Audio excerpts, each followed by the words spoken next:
गाहे jar jar रोता गाहे बेकरार होता बलगल उला बिकमालिही कशफत दुजा बिजमालिही हसनत जमीअ खसालिही सल्लु अलैहि व आलिही। मुआज़्ज़ज़ मोहतरम उपस्थित सम्मानित मुसल्लियाने किराम, বাড়িতে ফর্দার আড়ালে আমার মা ও বোনেরা, আসসালামু আলাইকুম ওয়া রাহমাতুল্লাহি ওয়া বারাকাতুহু। আমরা আল্লাহ তাআলার শুকরিয়া আদায় করছি যে রব্বুল ইজ্জত ওয়াল জালাল আমাদেরকে আজকের এমন একটি গুরুত্বপূর্ণ জুমার দিনে মসজিদে আসার জন্য তৌফিক দিয়েছেন। এজন্য সকলেই মন থেকে বলি আলহামদুলিল্লাহ। লাখ কোটি দরুদ ও সালাম প্রেরণ করছি সর্বকালের সর্বশ্রেষ্ঠ মহামানব আখির নবী জনাব মুহাম্মদ রাসূলুল্লাহ সাল্লাল্লাহু আলাইহি ওয়াসাল্লামের শানে। সম্মানিত উপস্থিতি, আমরা আজকে যে বিষয়টা নিয়ে আলোচনা করব, এই বিষয়টা হলো একজন ইমানদারের উপরে আরেকজন ইমানদারের কিছু হক রয়েছে।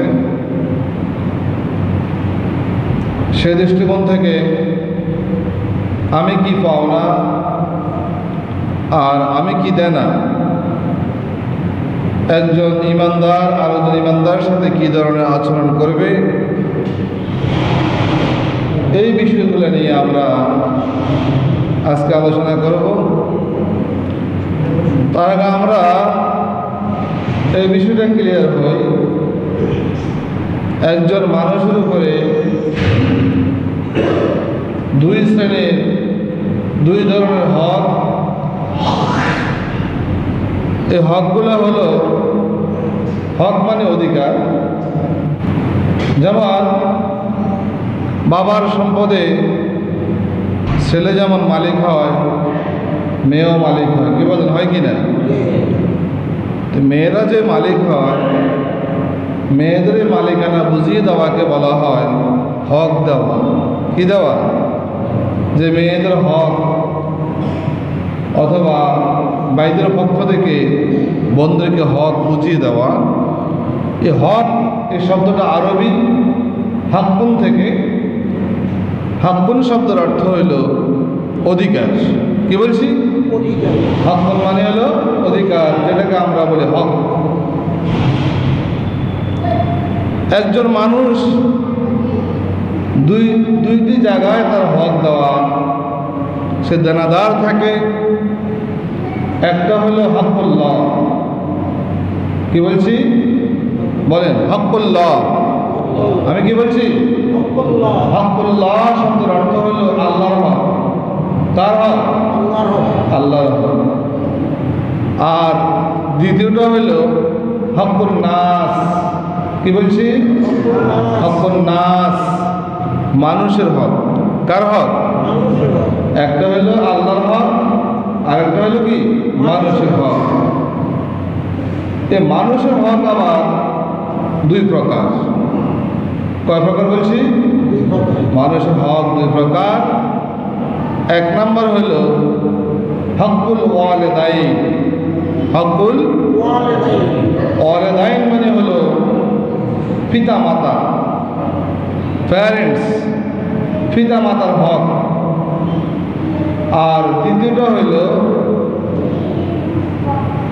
হকুন নাস, অথবা আত্মীয় স্বজনের হক। সেটা মানুষের হকের মধ্যেই পড়ে।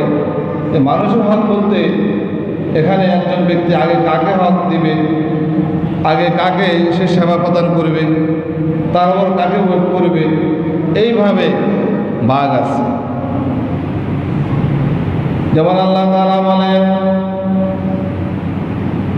আমার আল্লাহ তাআলা বলেন যে তোমরা পিতা মাতার হক আদায় করো। এটা তোমাদের উপরে ফরজ করা হয়েছে। কি করা হয়েছে? তোমাদের উপরে ফরজ করা হয়েছে। وَقَضَى رَبُّكَ أَلَّا تَعْبُدُوا إِلَّا إِيَّاهُ وَبِالْوَالِدَيْنِ إِحْسَانًا। ও দুনিয়ার মানুষ, তোমাদের উপরে লিখে দেওয়া হয়েছে। কি করা হয়েছে? লিখে দেওয়া হয়েছে, ফরজ করা হয়েছে। তোমাদের উপরে ফরজ করা হয়েছে তোমরা আল্লাহ ছাড়া আর কারো ইবাদত করবে না, আল্লাহ ছাড়া আর কারো কাছে মাথা নত করবে না, আল্লাহ ছাড়া আর কাউকে তোমরা সিজদা করবে না। এটা কার আদেশ? কথা বলে, কার আদেশ? আল্লাহ তা'বুদু ইল্লা ইয়্যাহ, একমাত্র আল্লাহ ছাড়া আর তোমরা কারো বন্দেগী দাসত্ব গোলামি করতে পারবে না। ওয়াবিল ওয়ালিদাইনি ইহসানা, আর দ্বিতীয়টা লিখে দেওয়া হয়েছে পিতা মাতার সাথে ইহসান করতে হবে। কি করতে হবে? ইহসান করতে হবে। ইহসানের ব্যাখ্যাটা আসছে হাদিস শরীফে, মানে ইহসান। একদিন হযরত জিবরাইল আলাইহিস সালাম আল্লাহ রাসূল সাল্লাল্লাহু আলাইহি সাল্লামের সামনে এসে, রাসূল বসা আছে, রাসূলের হাঁটুর সাথে হাঁটু লেগে জিবরাইল আলাইহিস সালাম বসলেন। তবে একজন মানুষের শুরুতে, কার শুরুতে? আসি আল্লাহ রাসূল সাল্লাল্লাহু আলাইহি সাল্লাম কিছু প্রশ্ন করলেন। অনেকগুলো প্রশ্ন আছে সেখানে। তার মধ্যে একটা প্রশ্ন হলো মানে ইহসান। ইহসান কি? ইহসান কাকে বলে? আল্লাহ রাসূল সাল্লাল্লাহু আলাইহি সাল্লাম বললেন, আন তা'বুদাল্লাহা কান্নাকা তারাহু। ইহসান হলো তোমরা এমন ভাবে ইবাদত করবে যেন তোমরা আল্লাহকে দেখে দেখে ইবাদত করতেছো। এখন এই ইবাদত মানে কি? নামাজ পড়া, রোজা রাখা, হজ করা, এগুলা ইবাদত। এগুলো ইবাদত নয়, কিন্তু এখানে ইবাদত বলতে এটা বোঝানো হয় না। একটা লোক তার সকাল থেকে রাত্রে শুইতে যাওয়া পর্যন্ত এই 12, 14, 16 ঘন্টা, 18 ঘন্টা পর্যন্ত বা 24 ঘন্টা একটা মানুষ যত কাজ করে সকল কাজকে একসাথে ইবাদত বলে। কি বলে? ইবাদত বলে। সে খায়, ঘুমায়, হাঁটে, বাজার করে, রাজনীতি করে, ব্যাংকে চাকরি করে, করে না? শিক্ষকতা করে, খতিবগিরি করে, যে যেই কাজই করে না কেন, চাষাবাদ করে, ব্যবসা করে, যে যে কাজ করে প্রত্যেকটি কাজ হলো ইবাদত। প্রত্যেকটি কাজ কি? যদি আল্লাহর হুকুমে করে থাকে, কোরআন এবং হাদিসের দৃষ্টিতে সে যদি হক হুকুম মেনে এই 24টি ঘন্টা অতিবাহিত করে, তাহলে এটা হবে আল্লাহর ইবাদত। কার ইবাদত? আল্লাহর ইবাদত। আর কোনো মানুষ তার এই 24 ঘন্টার ভিতরে কিছু কিছু কাজ করেছে আল্লাহর হুকুমে, আর কিছু কাজ করেছে যেটা আল্লাহ পছন্দ করেন না, আল্লাহ রাসূল পছন্দ করেন না, তখন ওই ইবাদতটা হয়ে যায় শয়তানের। বলি নাউযুবিল্লাহ। তার ইবাদত হয়ে যায়। যেমন ব্যবসা করা, এটা হালাল। ব্যবসা করা কি? কিন্তু ব্যবসার ভিতরে 2 নম্বরই করা, চাউলের সাথে পাথর মিশানো, হলুদের গুঁড়ার সাথে ইটের গুঁড়া মিশানো, কি বলে? এগুলো হয় না? 2 মহিনা চালের বস্তা, 50 কেজি চাউলের বস্তা এভাবে সময় ঢুকে দিয়ে চাল ফলাই নিয়ে দেখেছি, তারপরে গোড়া বস্তা বিক্রি করে দেয়। এমন হয় না? এটা হলো এই যে সে 2 নম্বরই করলো, ব্যবসার ভিতরে সে ভেজাল ঢুকালো, এটা হলো শয়তানের ইবাদত। কার ইবাদত? তাহলে মানুষ ইবাদতের মধ্যে রয়েছে। যদি কোরআন এবং হাদিসের দৃষ্টিতে সে জীবন যাপন করে, তার সকল কাজ হয়ে যাবে আল্লাহর ইবাদত। আর যদি সে কোনো কোনো ক্ষেত্রে আল্লাহর বিধান মানে, আর কোনো কোনো ক্ষেত্রে আল্লাহর বিধানকে তোয়াক্কা না করে সে তার মন মতো, আজকের খুতবার ভিতরে একটা হাদিস আছে যে জ্ঞানী কি, জ্ঞানী লোকের পরিচয় দেওয়া হয়েছে, আজকের খুতবার ভিতরে একটা হাদিস আছে। যদি সে তার মন মতো, ইচ্ছা মতো, অথবা দুনিয়ার কোনো মানব দানবের নিয়ম নীতি মেনে জীবন যাপন করে, তাহলে সেটা হয়ে যায় শয়তানের ইবাদত। কার ইবাদত হয়ে যায়? আমার আল্লাহ বলেন, আল্লাহ তা'বুদু ইল্লাল্লাহ, তোমরা আল্লাহ ছাড়া আর কারো ইবাদত করো না। হযরত ইব্রাহিম আলাইহিস সালাম, তার আগে হযরত আদম আলাইহিস সালাম থেকে শুরু করে যত নবী রাসূল পৃথিবীতে এসেছেন, সকল নবী রাসূল তাদের জাতিকে উদ্দেশ্য করে একটা কথা বলেছেন। কয়টা কথা বলেছেন? একটা কথা বলেছেন। কেউ কথা না বলে একটু বাচ্চাদেরকে একটু ডাক দেন, আওয়াজ করিয়ে নেন, ইশারাতে যে আওয়াজ দেন। তাহলে সকল নবী রাসূলের একটাই দাওয়াত ছিল, এদিকে তাকান, সকল নবী রাসূলের দাওয়াত ছিল একটা। কয়টা? একটা। কি দাওয়াত ছিল? ইয়া কাওমি ইবুদুল্লাহ মা লাকুম মিন ইলাহিন গায়রু। ও আমার জাতি, তোমরা আল্লাহর ইবাদত করো। কার ইবাদত করো? ইয়া কাওমি ইবুদুল্লাহ, ও আমার জাতি, তোমরা আল্লাহর ইবাদত করো, আল্লাহর বন্দেগী করো। মা লাকুম মিন ইলাহিন গায়রু, কেননা সে এক আল্লাহ ছাড়া আর বিধানদাতা, জীবনদাতা, আইনদাতা আর কেউ নাই। বলে সুবহানাল্লাহ। তাহলে তোমরা এক আল্লাহর ইবাদত করো, এক আল্লাহ ছাড়া আইন দেওয়ার ক্ষমতা আর কারো নাই। সেটা পরিবারে, সমাজে, রাষ্ট্রে, অর্থনীতিতে, সমাজনীতিতে, রাজনীতিতে, কূটনীতিতে, শিক্ষানীতিতে, ব্যবসা নীতিতে, আপনি যেখানেই থাকেন না কেন, সকল জায়গায় আইন একজনের। তিনি কে? কথা বলেন, তিনি কে? এখন যারা সুদের কারবার করেন তারা কি আল্লাহর আইন মানে? বুঝে না। যারা সুদের কারবার করে তারা কি আল্লাহর আইন মানে? যারা ঘুষ খায় তারা কি আল্লাহর আইন মানে?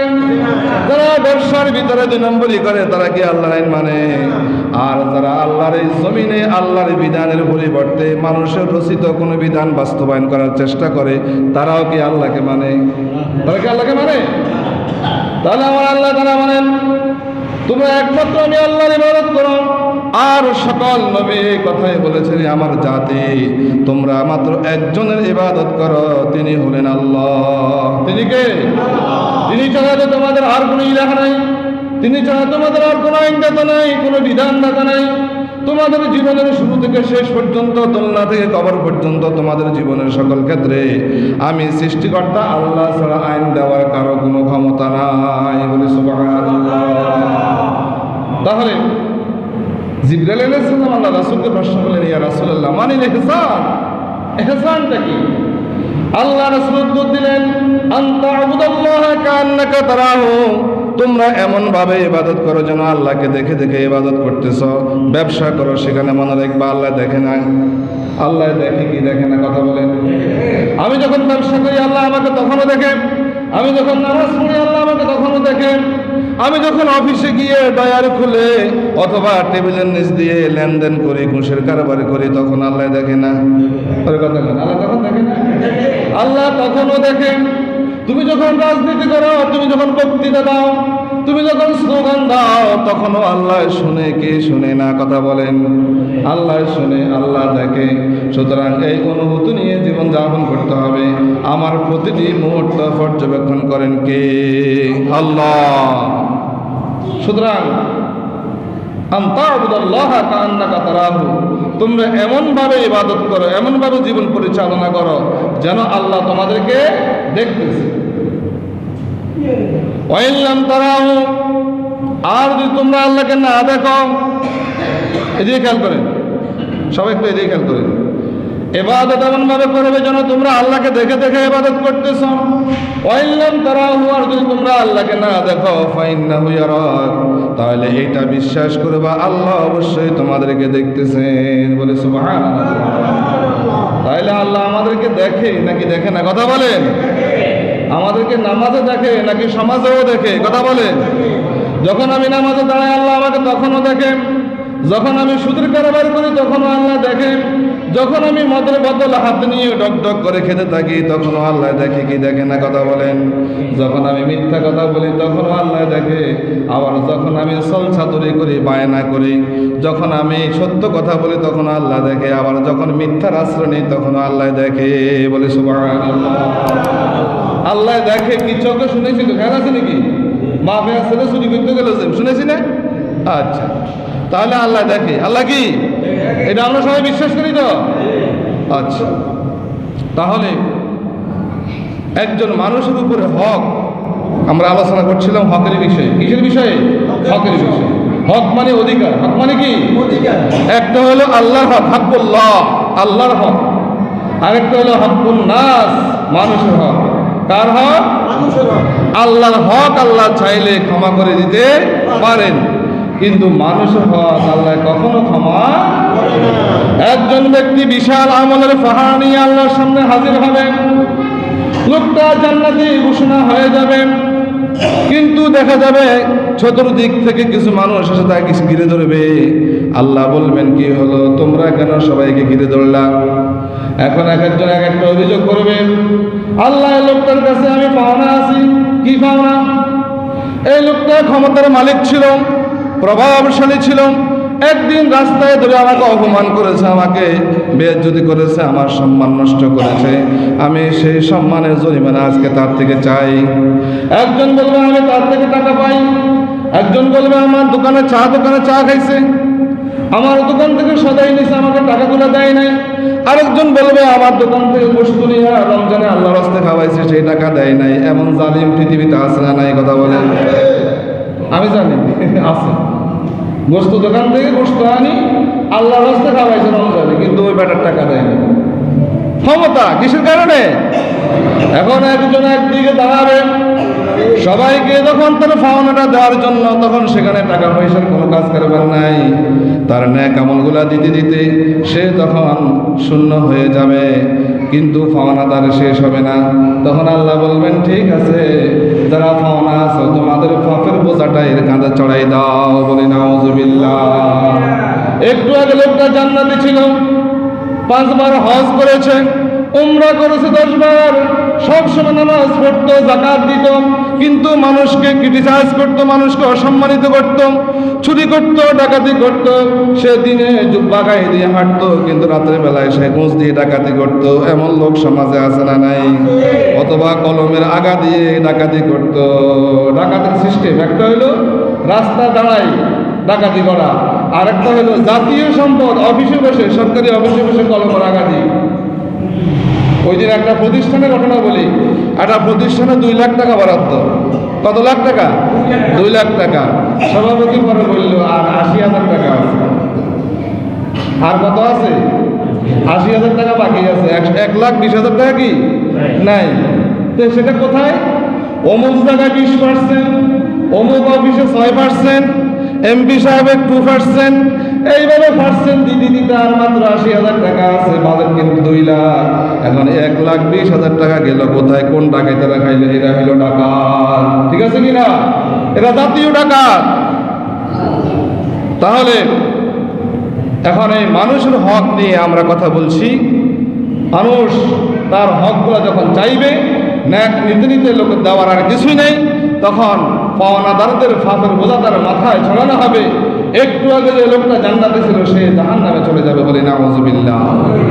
সম্মানিত উপস্থিতি, আমাদের সময় সংক্ষিপ্ত, আমরা হকের বিষয়ে একটি হাদিস থেকে কথা বলবো ইনশাআল্লাহ। একটু দুরূদ শরীফ পড়ি। আল্লাহুম্মা সাল্লি আলা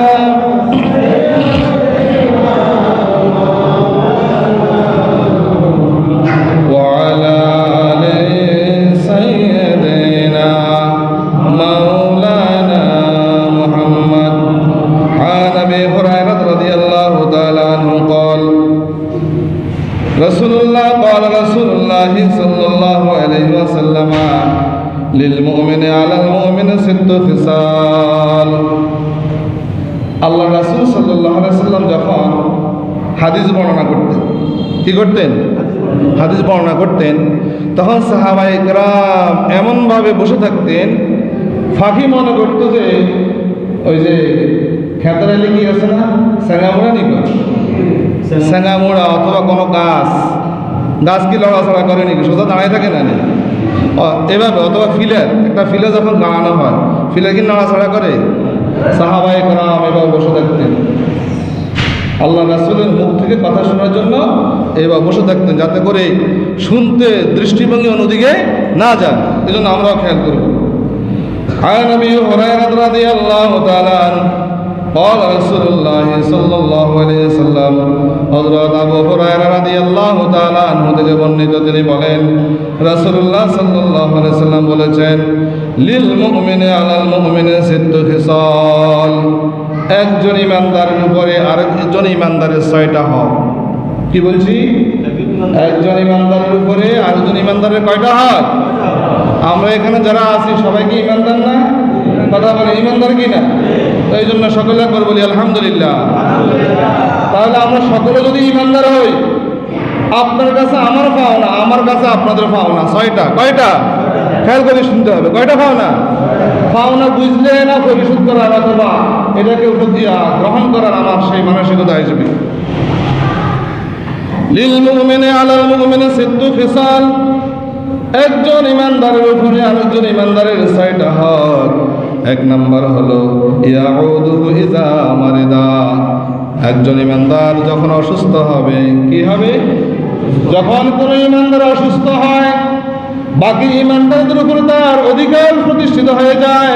সবাই গিয়ে তাকে সেবা শুশ্রূষা করবে, তাকে দেখাশোনা করবে, তার চিকিৎসার ব্যবস্থা করে দিবে, অথবা তাকে খোঁজ খবর নেওয়ার জন্য সবাই সেখানে উপস্থিত হবে। ইয়াউদুহু ইযা মারিদা, 1 নম্বর অসুস্থ ব্যক্তির শুশ্রূষা করা, চিকিৎসার ব্যবস্থা করে দেওয়া। 2 নম্বর হলো ইয়াশহাদুহু ইযা মাতা, যখন কোনো ইমানদার মারা যায় তখন তার জানাজায় অংশগ্রহণ করা। যখন কোনো ইমানদার মারা যায়, বাকি ইমানদারদের দায়িত্ব হলো তার জানাজায় কি? অংশগ্রহণ করা। ওয়ায়ুজিবুহু ইযা দাআহু, 3 নম্বর হলো দাওয়াত দিলে সে দাওয়াত গ্রহণ করা। কোনো ইমানদার যদি আরেকজন ইমানদারকে দাওয়াত দেয়, তাহলে সেই দাওয়াত গ্রহণ করা, যেটা আমরা বিশেষ করে রমজান মাসে খাই। কোন মাসে খাই? রমজান মাসে খাই। এখন যদি ওই যে গোস্ত দোকানদার গোস্ত আনি, পয়সা দেয় না, টাকা দেয় না, এমন লোক বোঝা যায় তো সমাজে, এটা কি বেশি নি না কম? কথা বলেন, এই জাতীয় মানুষ কি বেশি না কম? হ্যাঁ, কম কম। তাহলে দাওয়াত খাওয়ার সময় আমাদের একটু চিন্তা ভাবনা করে খাইতে হবে, ঠিক আছে? ওয়ায়ুজিবুহু ইযা দাআহুম, যখন দাওয়াত দেয় সেই দাওয়াত গ্রহণ করা। এখানে শুধু খাওয়ার দাওয়াত নয়, যে কোনো বিষয়ে যখন আপনাকে আহ্বান করবে সে আহ্বানে সাড়া দেওয়া। ওয়ায়ুসাল্লিমু আলাইহি ইযা লাকিয়াহু, 4 নম্বর হক হলো যখন দেখা হবে তখন সালাম দেওয়া। কি দেওয়া? সালাম দেওয়া। একজন ইমানদার যখন আরেকজন ইমানদারের সাথে সাক্ষাৎ হবে, 4 নম্বর হক হলো তাকে সালাম দেওয়া। 5 নম্বর হলো ইউসাম্মিতুহু ইযা আতাসা, 5 নম্বর হলো যখন ইমানদার হাসি দেয় সে হাসির জবাব দেওয়া। কি দেওয়া?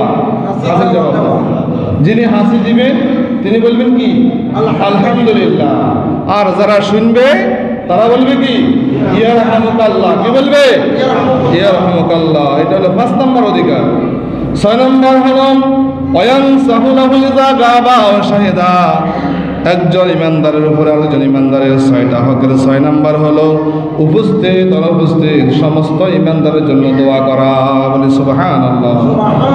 রাওয়াহুন নাসাই, এই হাদিসটি নাসাই শরীফে সিয়াসাত নাসাই কিতাবের মধ্যে হাদিসটি বর্ণিত হয়েছে। তাহলে আমরা আরেকবার রিপিট করে বলছি, খেয়াল করবেন। 1 নম্বর হলো কোনো ইমানদার অসুস্থ হইলে তার সেবা করা। কি করা? সেবা করা। 2 নম্বর হলো যখন কোনো ইমানদার মারা যায় তারা জানাজায় অংশগ্রহণ করা। 3 নম্বর হলো কোনো ইমানদার যখন আরেকজন ইমানদারকে দাওয়াত দেয় সে দাওয়াত গ্রহণ করা।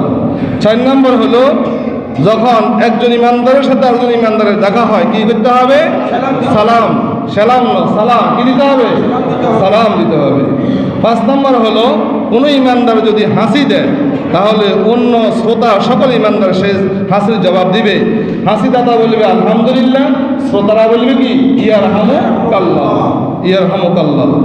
আর 6 নম্বর হলো উপস্থিত অনুপস্থিত পৃথিবীর সমস্ত ইমানদারের জন্য দোয়া করা। আল্লাহ তাআলা আমাদেরকে এই 6টি হক